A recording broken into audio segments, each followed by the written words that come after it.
कभी आपने सोचा है कि वेस्टइंडीज की क्रिकेट टीम में सुनील नारायण, रवि रामपाल, शिव नारायण चंद्रपॉल जैसे भारतीय नाम वाले खिलाड़ी क्यों होते हैं?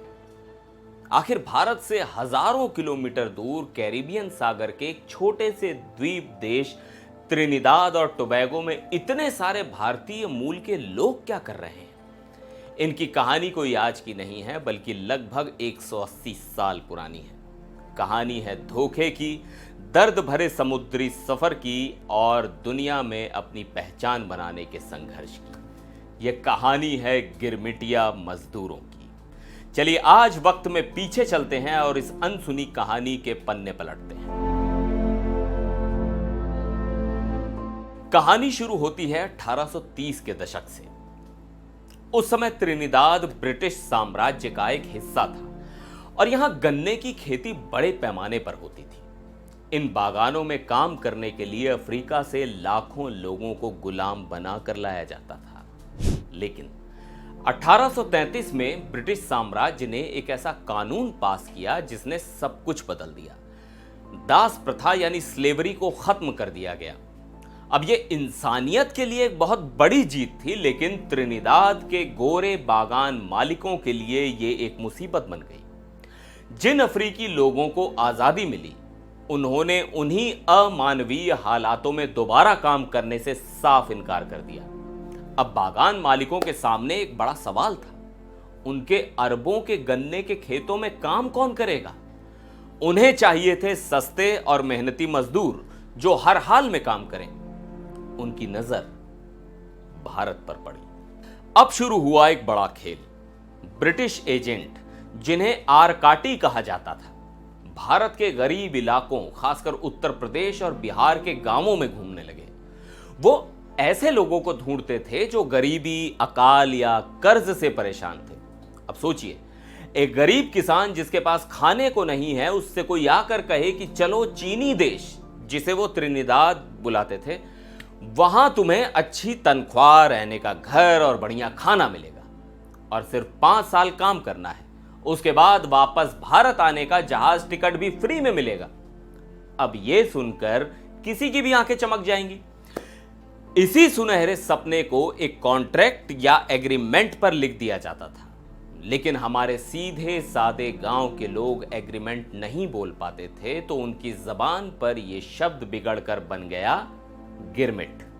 और इसी गिरमिट पर अंगूठा लगाने वाले मजदूर कहलाए गिरमिटिया। उन्हें यह नहीं बताया गया था कि यह सफर कितना खतरनाक होगा और वहां उनसे जानवरों की तरह काम लिया जाएगा। कलकत्ता के बंदरगाह से एक जहाज तैयार हुआ। नाम था फतेह अल रजाक। इस जहाज पर 225 भारतीयों को भेड़ बकरियों की तरह ठूंस दिया गया। यह भारत से त्रिनिदाद जाने वाला पहला जहाज था। यह सफर कोई 2-4 दिन का नहीं, बल्कि 3 महीने से भी ज्यादा लंबा था। जहाज में न साफ सफाई थी, न अच्छा खाना। हैजा, डायरिया जैसी बीमारियां फैल जाती थीं। कई लोग रास्ते में ही दम तोड़ देते थे और उनकी लाशों को समंदर में फेंक दिया जाता था। यह एक तरह से मौत का सफर था, जिससे बचकर जो किनारे पहुंच गया वो किस्मत वाला था। आखिरकार 3 महीने की दर्दनाक यात्रा के बाद 30 मई 1845 को फतेह अल रजाक त्रिनिदाद के किनारे पर पहुंचा। वो दिन जब पहले भारतीय ने उस धरती पर कदम रखा। लेकिन यहां पहुंचते ही उनके सारे सपने टूट कर बिखर गए। उन्हें जिन आलीशान घरों और अच्छी जिंदगी का वादा किया गया था, वो सब झूठ था। उन्हें गन्ने के खेतों में झोंक दिया गया, जहां सुबह से लेकर देर रात तक उनसे काम करवाया जाता था। यह एक नई तरह की गुलामी थी। उन्हें कहीं आने जाने की आजादी नहीं थी। कम पैसे दिए जाते थे और अगर कोई बीमार पड़ जाए या काम करने से मना कर दे तो उसे बेरहमी से पीटा जाता था। 5 साल का कॉन्ट्रैक्ट कब 10 साल में बदल जाता था, पता ही नहीं चलता था।